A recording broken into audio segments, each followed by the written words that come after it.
ഞാൻ ലണ്ടനിലാണ് ജോലി ചെയ്യുന്നത്. 2010 ഞാൻ ലണ്ടനിൽ പോയത്.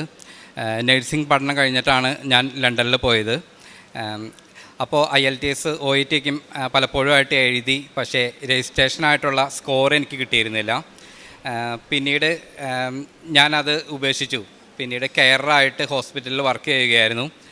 അപ്പോൾ 2 വർഷം മുമ്പ് OET അത് IELTS ഇല്ലാതെ തന്നെ 1 വർഷം അവിടെ വർക്ക് ചെയ്താൽ രജിസ്ട്രേഷൻ കിട്ടുമെന്നുള്ളൊരു നിയമം അവിടെ വന്നു.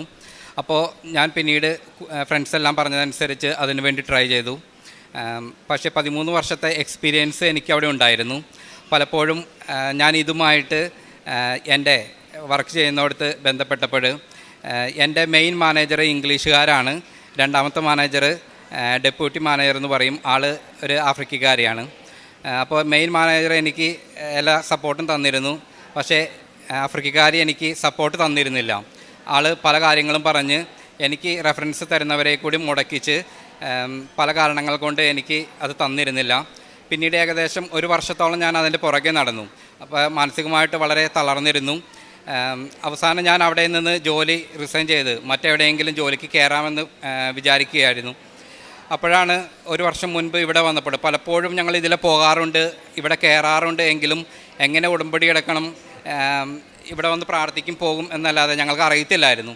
പിന്നീട് കഴിഞ്ഞ വർഷം വന്നപ്പോഴാണ് ഇതുപോലെ ഒരു ചേച്ചി ഫ്രണ്ടിലുണ്ടായിരുന്നു. അപ്പോൾ ആ ചേച്ചി മേളിലോട്ട് പോകാനും പറഞ്ഞു, കാര്യങ്ങളൊക്കെ പറഞ്ഞു തന്നു.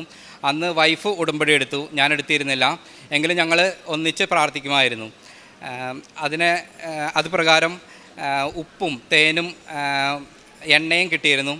അപ്പോൾ അവിടെ ചെന്നപ്പോൾ എൻ്റെ ഓഫീസിൽ ഞാൻ ഒരു ദിവസം നേരത്തെ പോയി ആ ഉപ്പിട്ട് എനിക്ക് തടസ്സം നിന്നിരുന്ന ആഫ്രിക്കക്കാരി മാനേജറുടെ ആ ടേബിളിൻ്റെ അടുത്തും എൻ്റെ ഓഫീസിലും ഉപ്പിട്ട് ഞാൻ പ്രാർത്ഥിച്ചു, വിശ്വാസപ്രമാണം ചൊല്ലി പ്രാർത്ഥിച്ചു. ഉടനെ ഏകദേശം 1-2 ആഴ്ചകൾക്കുള്ളിൽ തന്നെ പല കാരണങ്ങൾ കൊണ്ട് ആ മാനേജർ അവിടെ നിന്ന് മാറിപ്പോയി. പിന്നീട് ഞാൻ അവിടെ ചെല്ലുമ്പോൾ ആ മാനേജറില്ല, പുതിയ മാനേജർ അവിടെ നിയോഗിക്കപ്പെട്ടു. അത് കഴിഞ്ഞിട്ട് എൻ്റെ ഒത്തിരി സർട്ടിഫിക്കറ്റുകളെല്ലാം ഞാൻ പല സ്ഥലത്തേക്ക് അയച്ചിരുന്നു. HR അടുത്തോട്ടും എൻ്റെ ഓഫീസിലും പല സ്ഥലങ്ങളിലേക്ക് ഞാൻ അയച്ചിരുന്നു. അപ്പോൾ പല കാരണങ്ങൾ പറഞ്ഞ് എനിക്ക് തടസ്സങ്ങൾ അനുഭവപ്പെട്ടിരുന്നു. ഈ ഉപ്പിട്ട് പ്രാർത്ഥിച്ചു കഴിഞ്ഞപ്പോൾ മെയിൻ HR മാനേജറും അവിടുത്തെ ഒരു ടീമും എന്നെ വിളിപ്പിച്ചു, വീണ്ടും ഒരു മീറ്റിങ്ങിന് വേണ്ടിയിട്ട് വിളിപ്പിച്ചു. അപ്പോൾ എനിക്ക് വലിയ പ്രതീക്ഷ കാര്യങ്ങളൊന്നും ഉണ്ടായിരുന്നില്ല. എങ്കിലും ഇതിന് മുൻപ് ഞാൻ അയച്ചു കൊടുത്തിരുന്നപ്പോൾ അവരെന്നോട് പറഞ്ഞത് സർട്ടിഫിക്കറ്റ് ഒറിജിനലല്ല, അല്ലെങ്കിൽ ഞാൻ ബാംഗ്ലൂരാണ്